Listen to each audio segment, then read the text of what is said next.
Well, good morning. It's great to be here at Amway Center. I want to thank Alex Martins and the Magic for hosting this, and I want to thank the First Lady for being such a tireless advocate in terms of supporting the well-being of our students. I think it's going to be a really exciting announcement today.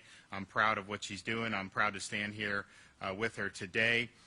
She has been laser focused on reframing and rethinking the way we think about mental well-being in the state of Florida, particularly in our schools.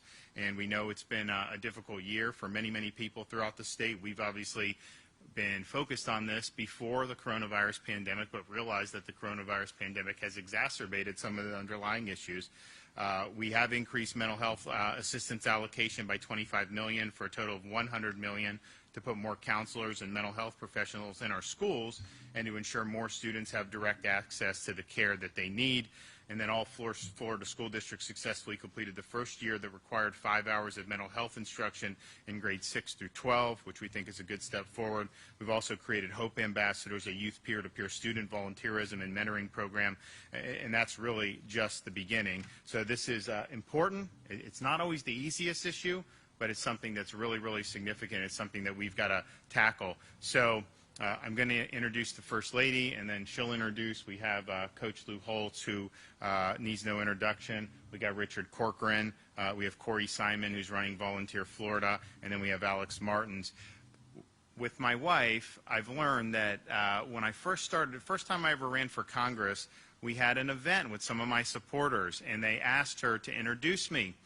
And so she did, and the problem was she gave a much better speech than I'm capable of giving. And so I learned there, try not to speak after Casey, try to maybe speak before Casey, and so she'll be able to do that. But that's also true with this guy right over there, Coach Holtz.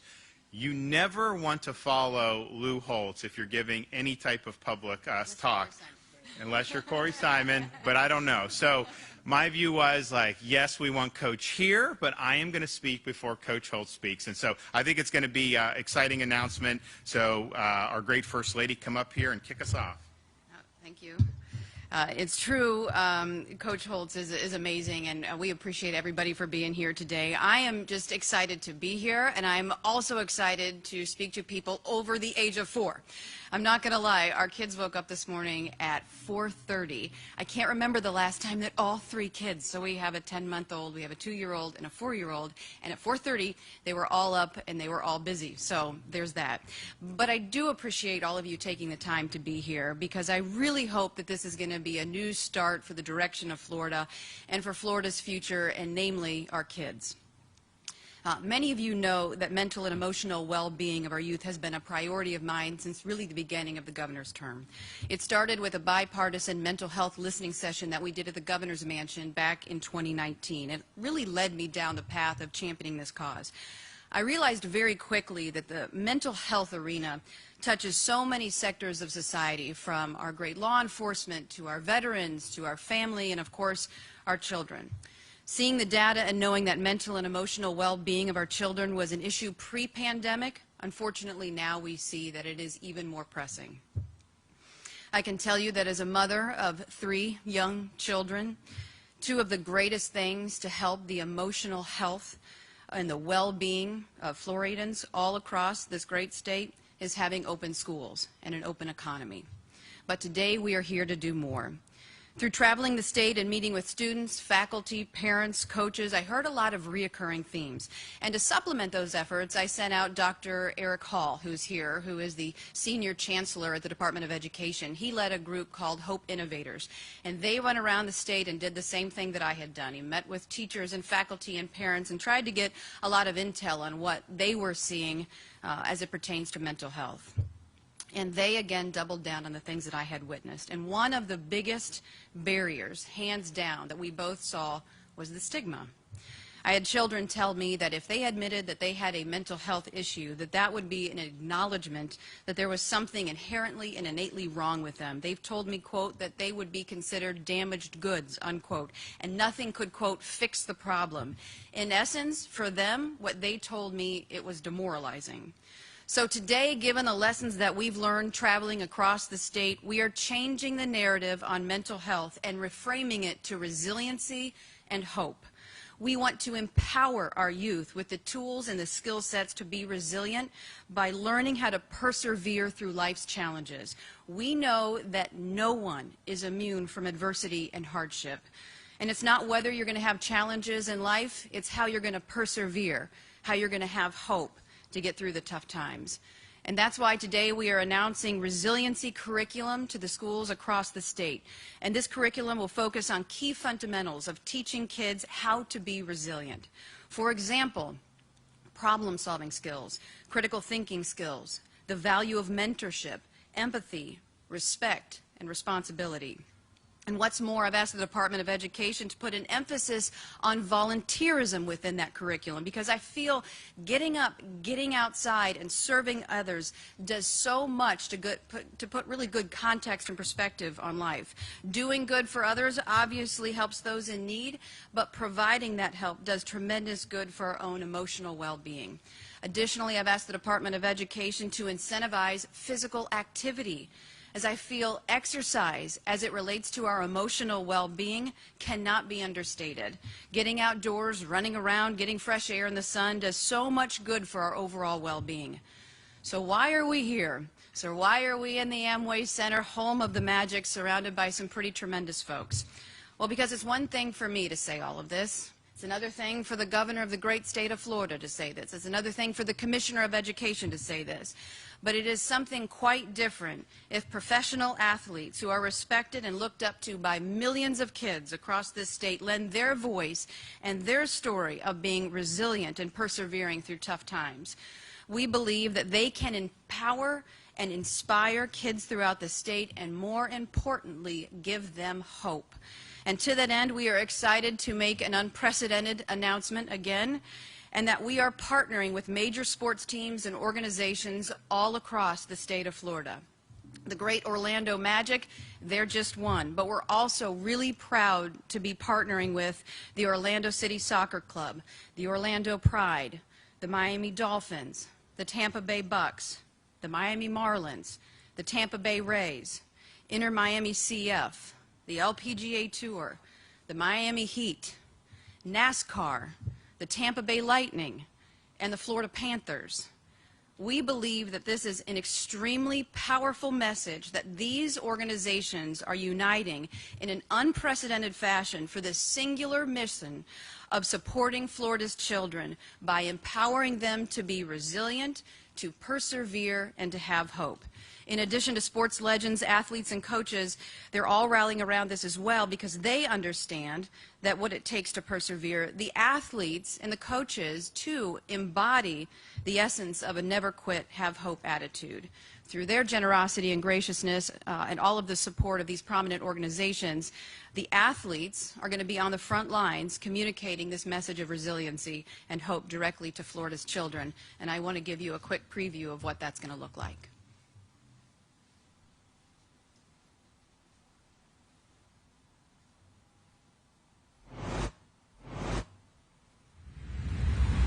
In the NFL, in the NBA, in the NHL, in NASCAR, Major League Baseball, in the MLS. You have to be resilient. Yeah, you have to be resilient. both on and off the court. On and off the ice. On and off the field. On and off the pitch. On and off the track. No matter who you are or where you're from, you're going to have challenges and obstacles. I mean, I'm telling you, it can get tough at times. Resiliency is having the tools to persevere through hard times. Through hard times. Having the tools to persevere through hard times. You're going to have losses. You're going to throw interceptions. You're going to fumble the ball. Being resilient is having the ability to bounce back from a failure. I've battled through losing streaks. I've battled through injuries. Doesn't matter what people say, what happens to you. You always have your goals on your mind, and you just persevere through it. Resiliency means you're not taking no for an answer. You're going to find a way to win. It means never, never give up. The discipline to keep going, to see it through, that's perseverance. You keep going because you believe in your dream, because you believe in yourself, and you believe in the bigger cause that you can really accomplish great things.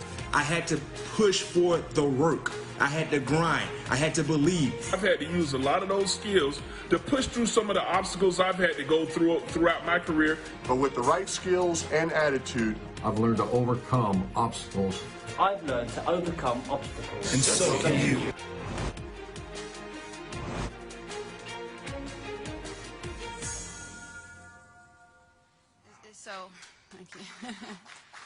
So I want to say each one of those athletes are lending their voice specifically to this initiative, and I'll tell you what, they did it in a matter of 1 week. We called all of these folks in the matter of 2 weeks and said, hey, listen, this is important for the kids of this state. Are you going to rally behind? Do you want to help us with this initiative to empower our youth to be resilient, to persevere, to have hope? And all these great guys and gals, all of these great institutions and teams across the state said absolutely. So this is really a beginning point for something that I think is going to be tremendous for this state and, more importantly, for the overall well-being of our children and our families. And with that, I want to introduce someone who really needs no introduction whatsoever, but humbled and honored to have Coach Lou Holtz here, because he obviously embodies really what it means to be a hero to a lot of folks, but to really persevere and to be a champion. Thanks, Coach. Thank you. Thank you. First of all, I wish to thank the Governor and the First Lady for the wonderful leadership you provide in this very difficult time. I'm also flattered and honored to ask to be part of this very important program. I've often said we can solve anything if enough people care. Having dealt with young people most of my entire career, I understand that everybody needs help. I'm an old man. My birthday candles used to cost more than the cake. But that's no longer true, because it takes 2 cakes to get all my birthday candles on it. But the one thing I've learned during all my years on this earth, you're always going to have problems, you're always going to have difficulties, you're always going to have challenges. There's always going to be difficulties you're going to face. And life is not having problems or difficulties or downships. Life is about how you cope with them, how you react to them. June 22nd, 2015, right here, the great city of Orlando. I was awakened by the fire alarm to tell me our house was on fire. I awakened my wife at 2:30 in the morning. I'm not sure she would have awakened me, but we don't know that. But we got out with only our bathrobe. And there we were, 8 o'clock in the morning, nothing but smoke and ashes. Everything gone, everything burned. My wife was crying hysterically. And I said to her, you have 24 hours to cry, to feel sorry for yourself, to wallow in self-pity. Come 8 o'clock Monday morning, we're going to move on. And the good Lord put eyes in front of our head rather than back, so you see where we're going rather than where we've been. And that's the one thing I always try to teach our athletes. You're going to get knocked down. Everybody does. One of the problems with our society is everybody got a trophy. They don't know how to handle adversity, the difficulty you're going to have in your entire life. So I've been blessed in so many different ways. I think Martin Luther, I think it was Mark Twain that said it best. He said the 2 most important days of your life, one's the day you're born, and the other's the day you discover why you're born. When we discover we're basically born to help other people, particularly in this COVID crisis, now more than ever, we need to teach people to respond favorably. And I used to tell our football teams, I get ready to close, gentlemen, we're going to have 3 crises on our football team this year. I'm not sure when, I'm not sure what, but we're going to have at least 3. And how well we handle those crises will determine our success. And whenever we'd have a crisis, major injury or something, I go, yeah, I got great news for you. We only have 2 more crises to go. See, life is nothing more than a matter of choices. When you have difficulty, how are you going to react to it? Somebody said to me today about how I'm feeling. Well, I lost my wife on June 30th here in Orlando. On October 18th, I hurt my back, and that's the last time I played golf. To lose your wife and golf in the same year is very, very difficult, but that's all part of life. You have to get up every day, and you have to say that's all part of it. Having problems, having difficulty, how do I react to it? Remember the word win, what's important now? You have adversity, what's important now? You have great success, what's important now? It'll evaluate the past, focus on this future, tell you what you have to do in the present. But it's so critical that we go involved with our young people. Nothing in this world is more important, and I say this to Mr. and Mrs. DeSantis. I'm available to help any way I possibly can. I have no idea how that would be, but I do know it's such a great cause, and I thank you both for providing the leadership. And Corey Simon, last time you made a bad decision when you chose not to come to Notre Dame. But in further event, thank you for having me. And so just for the record, when Corey was being recruited for football, obviously he ended up going to Florida State. Coach Holtz was this, there's a window when you can call Coach Holtz, 6:30 in the morning, first one out of the gate, calling Corey, and Corey did a recruiting trip there. And I'm with Corey, when you're from South Florida like he is, I'm from the Tampa Bay area, you're warm-blooded, and I think that it was a little bit cold up there for him, but it was a great program and a great coach. So Corey went to Florida State, has had a great career, and he is now the head of Volunteer Florida for the state of Florida. He's really dove in and really working hard, and with his connections in the sports world, I mean, people want to help because Corey's involved, and so we appreciate it. So come on up. Thank you, the Governor and First Lady. You guys have done a terrific job of not only giving us our freedoms here in the state of Florida, but also getting behind very worthy causes like this one.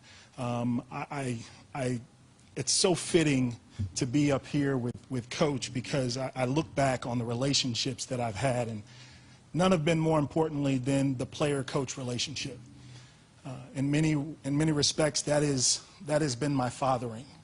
That has taught me all of the things that I know about being a dad to this day. I have an 18-year-old son, and those are things I got from Coach Bowden and Coach Holtz. One of my best friends played for him at Notre Dame, and so all of those life lessons, all of those things that we learn as players are the things that continue to keep us going to this day.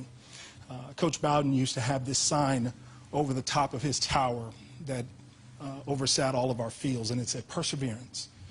It was the pushing through, it was the fight. It's easy to walk out at practice and be fresh and have a great day when it's 70 degrees and sunny and the wind's blowing. It's those days when it's 95 degrees and 99% humidity. Those are the days where you have to suck it up and finish. Those are the same things that I carry to this day into my job at Volunteer Florida. A coach once told me, he says, Corey, you can be one of two things. You can be a thermostat or a thermometer. You can set the tone and the temperature of the rooms that you walk in, or you can succumb to the pressures that environment brings. And so I look at that, and I look at where our kids are today, and I said, no, we've got to have more thermostats out there. We've got to present avenues and organizations that are willing to step forward and hold our kids accountable and help them through these tough times. And I'm so excited for Volunteer Florida to be able to partner in this cause. I look back at a couple weeks ago, I lost one of my brothers, my NFL brothers, in Vincent Jackson, and he took his own life. And then I look back at Junior Seau, and he took his own life. The pressures that we are dealing with on a day-to-day basis, we can dress it up, we can put on the outfit, we can put on the uniform and the helmet, and we can look like gladiators, but inside we are hurting. Those guys that are leaving these leagues are hurting. And so we have to find ways to continue to push forward and say, you know what, they're not gladiators, they're men, they're human, they hurt, they have issues. And we've got to, and it's hard for us at times to really open up our mouths and say, you know what, things are just not going well. I'm suffering. That transition from being a professional athlete where everybody knows your name to just being one of many is a very tough transition for a lot of us. And so I'm happy to be here. Thank you, First Lady DeSantis. Thank you, Governor, for this opportunity. It's going to help more people than we know, because I think all of us need a voice and we need someone to talk to.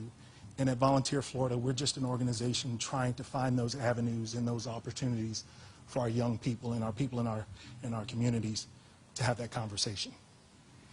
Great.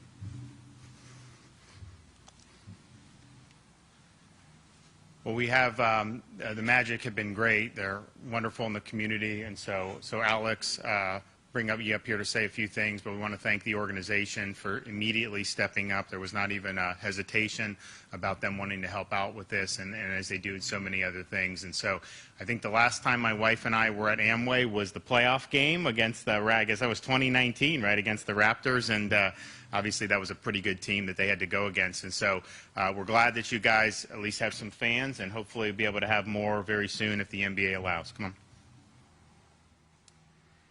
Thank you, Governor DeSantis, and thank you, First Lady DeSantis, for asking the Orlando Magic to participate in providing this important tool to support students throughout the state of Florida and their well-being and their long-term success. You know, our mission statement at the Orlando Magic is to be world champions on and off the court, delivering legendary moments every step of the way. Part of delivering those legendary moments and part of being world champions off of the court is our commitment to our community. And at the heart of our commitment to our community is our focus on supporting at-risk youth here in Central Florida. We're proud to be a part of this critical initiative with the Governor and the First Lady, and to use our platform to help reframe the way that we talk about mental well-being and combine it with a focus on resiliency for our state students. Our players, our coaches, our staff, similar to students, exhibit the need for resiliency every day, both on and off the court. Thank you to the Governor and First Lady for allowing us to be a part of this program. While we face different challenges, I'm confident as a sport and as an industry that we can encourage students to learn strategies for overcoming obstacles of any size and to help each and every student grow and succeed. We're excited to be a part of this program and this initiative, and we look forward to working together to see its success. Thank you very much.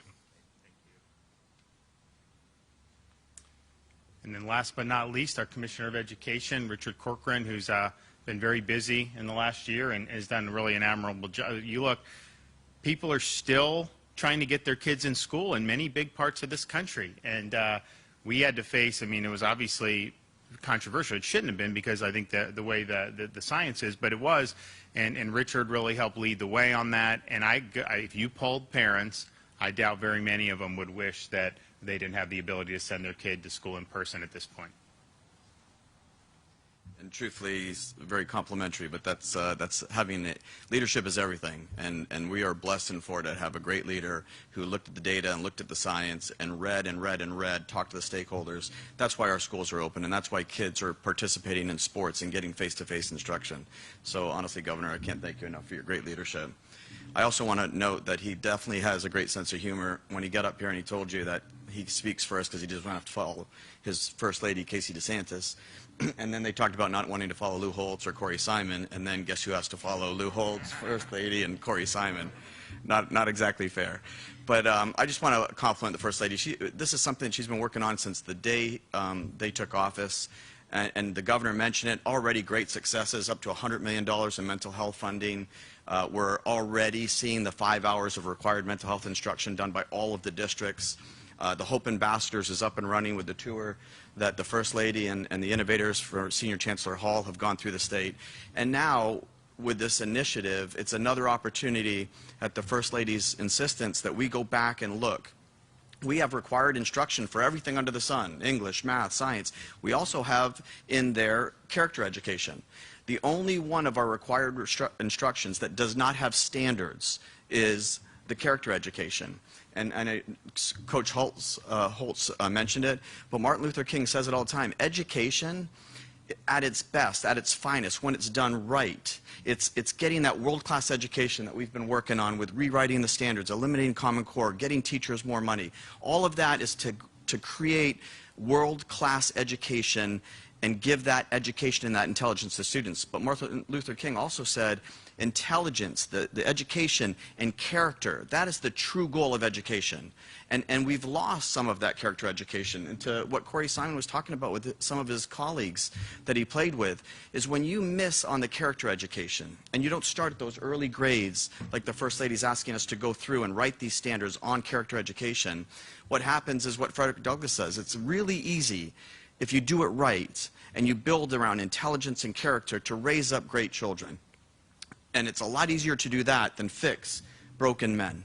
And that's what we're seeing. And so if we can go back in, redo the standards, and now we already have all of the virtues, the Resiliency Florida virtues are in CPALMs. That's our online library accessible by teachers and parents, and they can go in there and they can have a whole lecture and an entire curriculum around all of those things the First Lady talked about: responsibility, empathy. You know, when you emphasize volunteerism, again, Coach mentioned it about Martin Luther King. He said, if you don't get up every morning and you're not trying to figure out how you can help others, you're missing out on life. And it's the same thing. When we get these kids and they're volunteering and they're going out there and they're selflessly helping others, it builds a great society of empathetic people, people who are responsible, people who can celebrate adversity and have that resiliency to conquer the world. And when you do that, you don't just end up with great educated students, you end up with great citizens, great spouses, great participants in society. And that's what's going to carry us for the next 200 years. So all of this and building it and putting it together is literally going to be something that will be game changers, not for our students, but for our communities. And so I just want to thank you, First Lady, for all your great work.